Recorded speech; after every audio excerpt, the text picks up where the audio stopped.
For one to be declared the President of the Republic of Kenya by IEBC, they must meet certain basic requirements. Number one, they must garner 50% plus one vote. Number two, they must also garner 25% of the votes cast in at least 24 counties. So basically, for one to be declared the President of the Republic of Kenya, they must be perceived to have numbers, or the fact of the matter is, for you to be declared the President of the Republic of Kenya, you must have numbers. And last week, Kipchumba Murkomen was interviewed by Jeff Koinange, and Kipchumba Murkomen stated something which is actually shaping the politics of this country. According to Kipchumba Murkomen, President Uhuru Kenyatta would have been nothing without the support of William Samoei Ruto, which is a fact to some extent. But the allies of the president are actually reminding Kipchumba Murkomen that the deputy president actually just delivered 1.4 million votes. So the point they are trying to tell him is that without Uhuru Kenyatta, the deputy president would actually be nothing. So basically, it's a game of numbers. And today, the Daily Nation has this headline: Raila takes lion's share of new votes. So why is that headline? And this is why I keep on telling you guys on this platform that in politics, nothing happens out of mere coincidence. When Kipchumba Murkomen stated that without the deputy president, Uhuru Kenyatta would have been nothing, then a gentleman reminded him of the figures. William Ruto jana alimtuma Kipchumba Murkomen akawandanganya wa Kenya ati yeye ndiye alisaidia Uhuru Kenyatta kuwa rais, ati bila yeye Uhuru angekuwa rais. Na mimi nimesema nifanye hesabu kidogo hapa. Nikufanyie hesabu kidogo hapa Mkenya ndio tujue mimi, kati yangu mimi na William, ni nani anadanganya wa Kenya.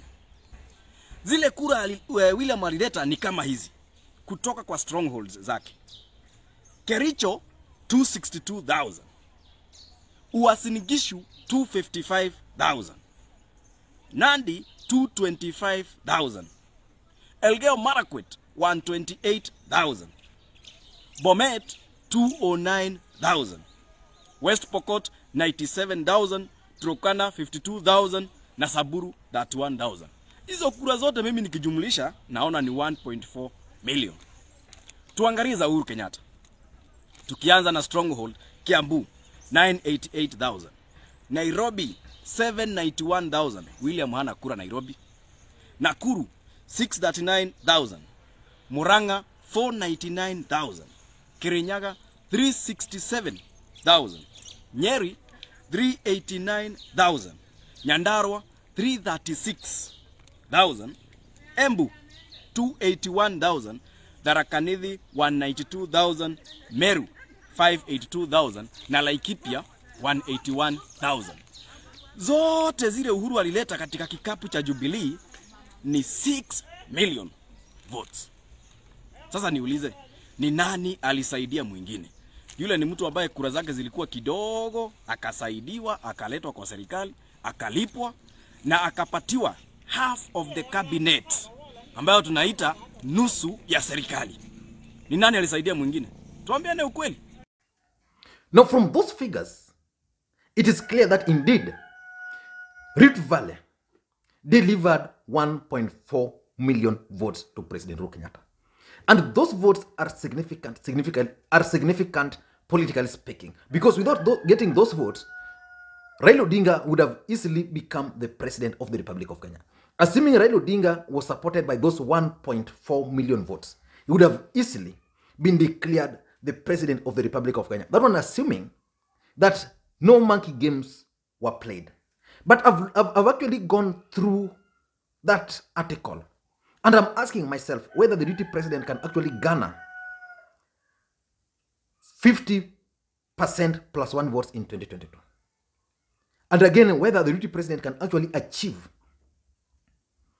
the 25% in at least 24 counties. I want us to go through these figures. And I want us to go through these figures so that we can understand why the deputy president has actually decided to change his strategy. Because those who've been following the politics of this country, the deputy president had hoped fully of getting the support from President Uhuru Kenyatta and the larger Mount Kenya region. And of late, the deputy president has changed his strategy. And his strategy is that he's now using the church and the common man.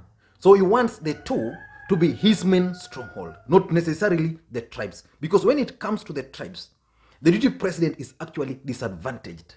And this is where Raila Odinga is likely to beat him. In fact, based on the figures, projected figures, which I've read here, Raila Odinga will easily defeat the deputy president if everything was to remain constant. Let's begin from the figures. In 2017, the total registered voters in this country were 19.6 million votes. And out of those votes, it is projected that in 2022, we are going to have 28.7 million votes. Basically, an increment of 9.1 million votes. And this increment of 9.1 million votes is what is now favoring Raila Odinga.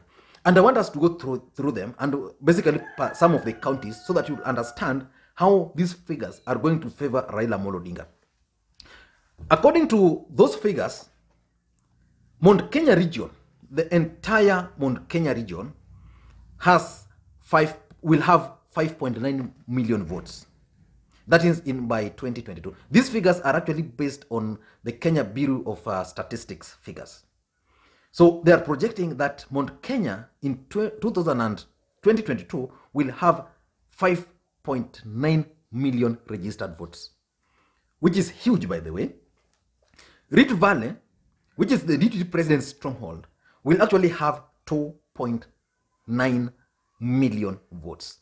And in Rift Valley, NAKURU has been removed because we know NAKURU is predominantly Mount Kenya. So those counties, NAKURU will have 1.3. So these are the counties which voted for President Uhuru Kenyatta. So if you combine all these counties, they are going to have a total of 10.1 million votes. Remember, it is projected that in 2022, we are going to have 28.7 million.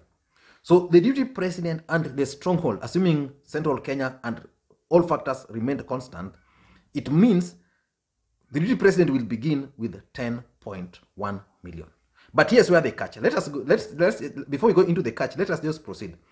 In Nyanza, Western and Coastal region, which are perceived to be Raila Odinga's stronghold, the registered votes in those regions are 9.1 million.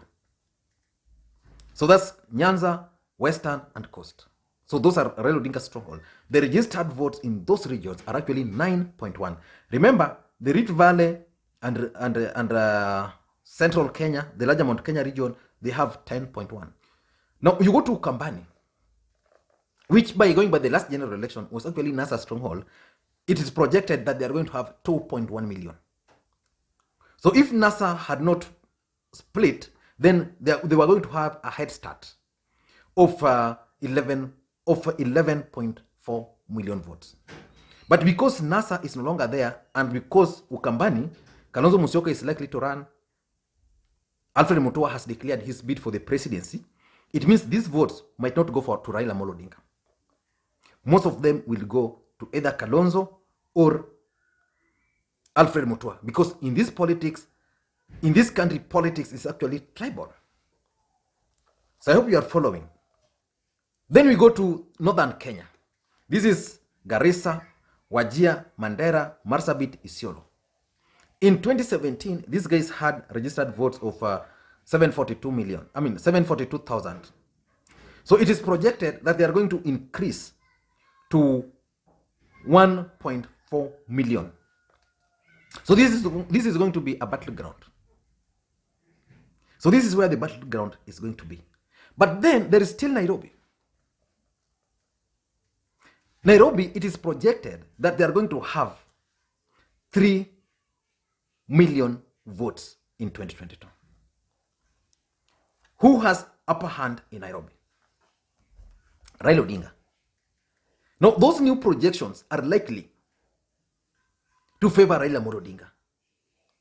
Now, let us go and figure out the counties which are going to have the highest percentage of votes in 2022, as per these projections. We are going to have Nairobi, which is going to have 3 million We are going to have Kiambu, which is going to have 1.67 million. We are going to have Nakuru, which is going to have 1.3 million. We are going to have Kakamega, which is going to have 1 million. Then we are going to have Meru, which is also going to have 1 million. Out of those 5 counties which are projected to have the highest number, none of them, as at now, can be said to be William Ruto's stronghold. And that's the message which is being delivered here to the deputy president. Now, let us take politics the way it is.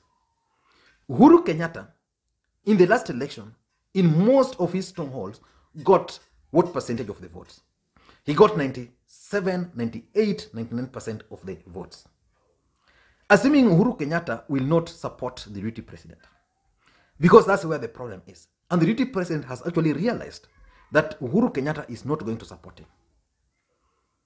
How is that going to impact overall on the deputy president? So it means the deputy president's strongholds are going to lose. And these votes are going to be transferred to Raila Odinga. In 2013, for example, in 2013, Nakuru County voted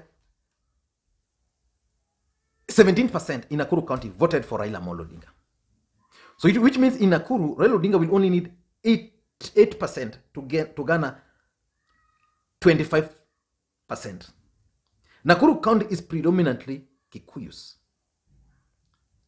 So assuming Uhuru Kenyatta will manage to sway 20% or to sway 25% of Kikuyus, or just 30% only, to vote for Raila Odinga, the deputy president is going to have a problem. And I was having a discussion with one of my friends, and he was telling me that, my friend, you've understood the politics of Central Kenya region.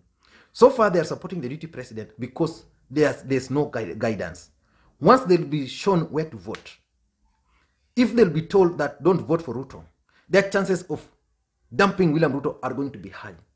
And in case they'll dump the deputy president, William Ruto, then even getting the 25% of the votes in 24 counties are going to be very difficult for the deputy president. Now, let us look at these figures.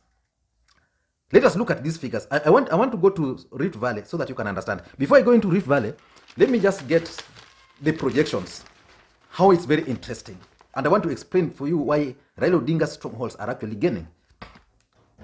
Mombasa County is projected to get 234,000 new votes. They had 500,000. So which means in 2022, Mombasa County is projected to have 814. Kwale had 281. Kwale is projected to add 199,000 new voters. Kilifi, which is ODM stronghold number 1, had 500,000 votes registered.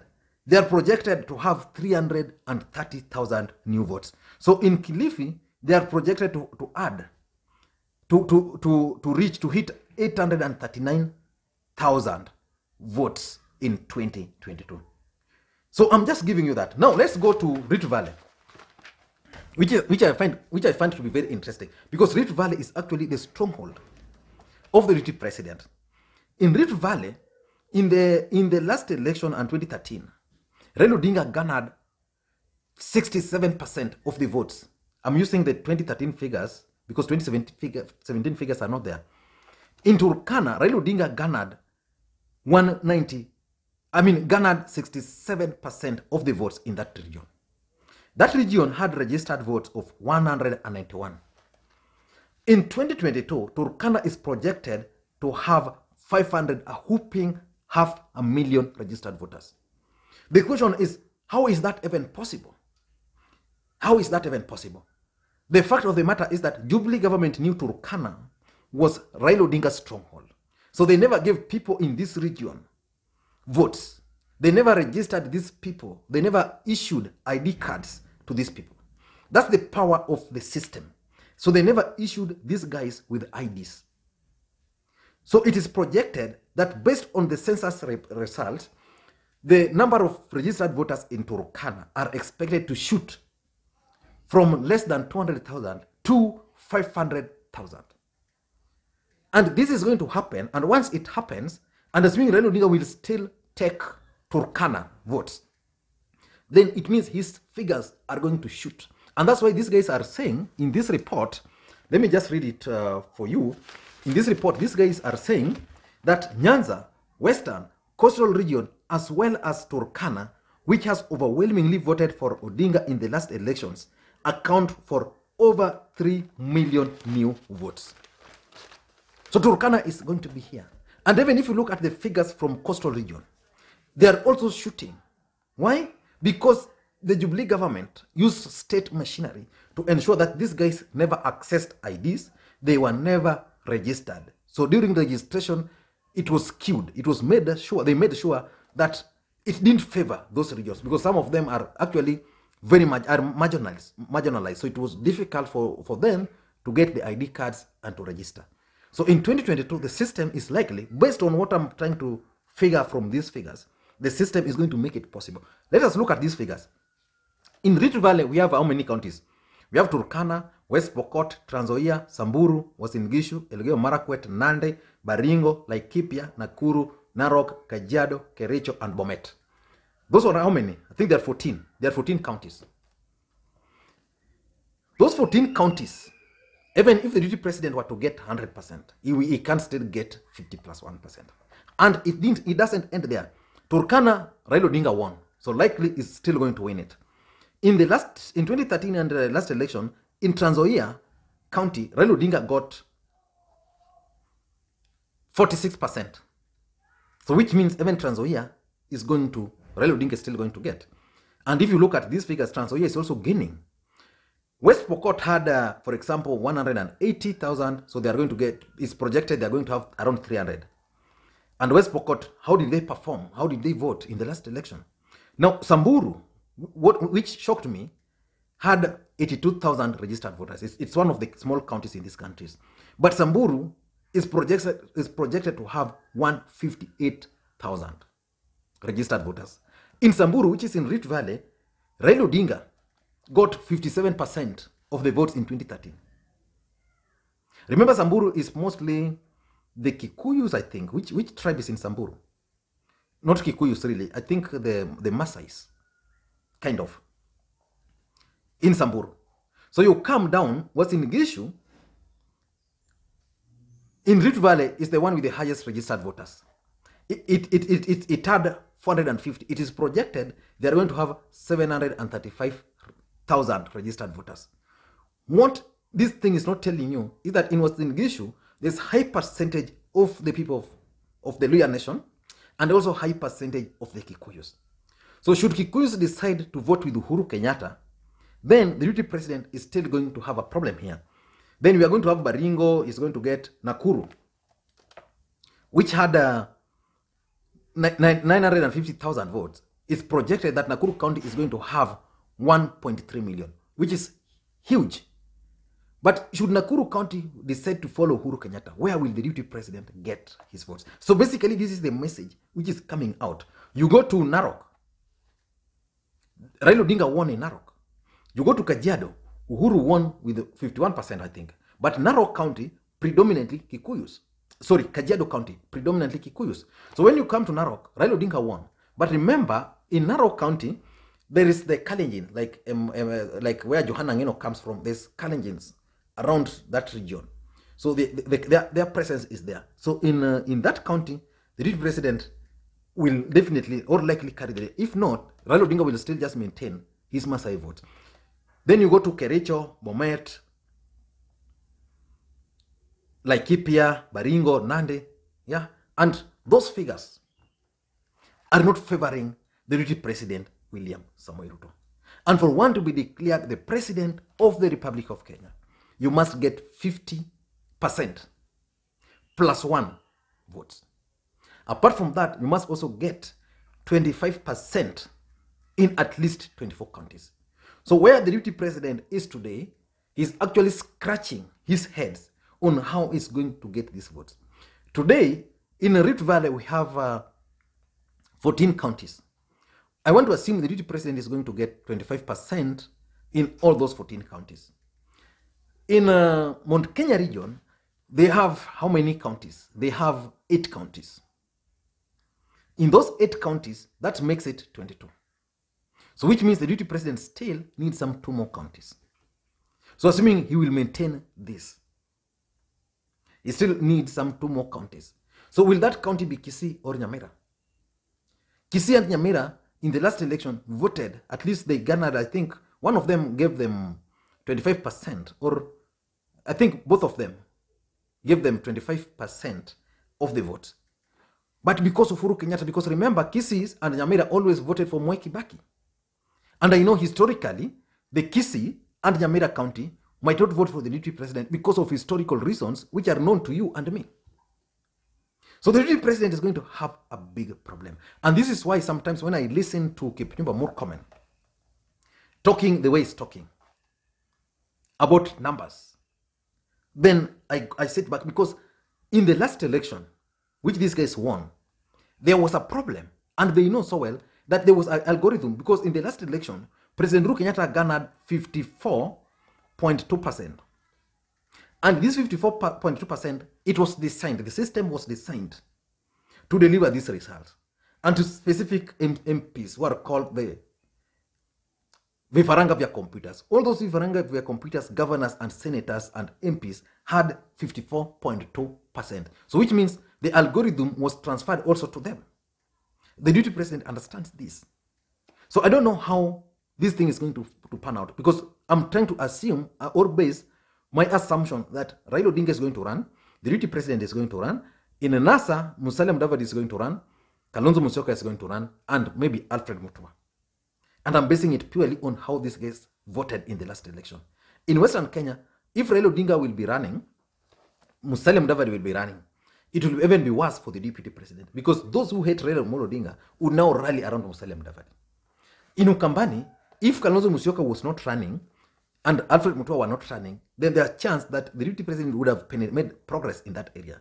But now, without that, he won't make progress, because Kambas will now vote for one of their own. In fact, one thing I know for sure is that someone like Kalonzo Musyoka cannot get 25% in 24 counties. He can't get, even Musalia Mudavadi. But they must contest to remain relevant in politics. I don't know what you think. Let me know what you think. But from where I am, the deputy president is being reminded about the numbers. So basically what the system is doing, they are preparing the deputy president to start accepting defeat. Because this headline means a lot. And I want you to keep this headline for your reference in 2022.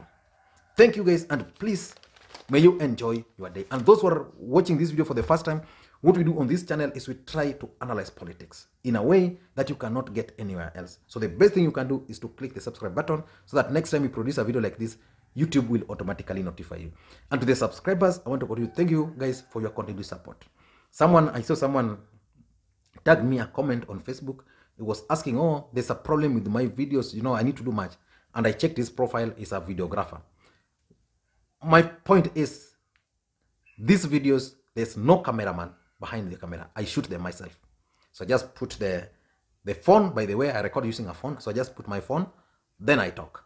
Thank you guys, and please, may you have a good day. And by the way, I'm planning to set up a studio, maybe in the next 3 months. So you'll see a big change, and probably I'll have a cameraman to guide on where you should look at the lens and the rest, things like those. Thank you guys, and please, may you have a good day.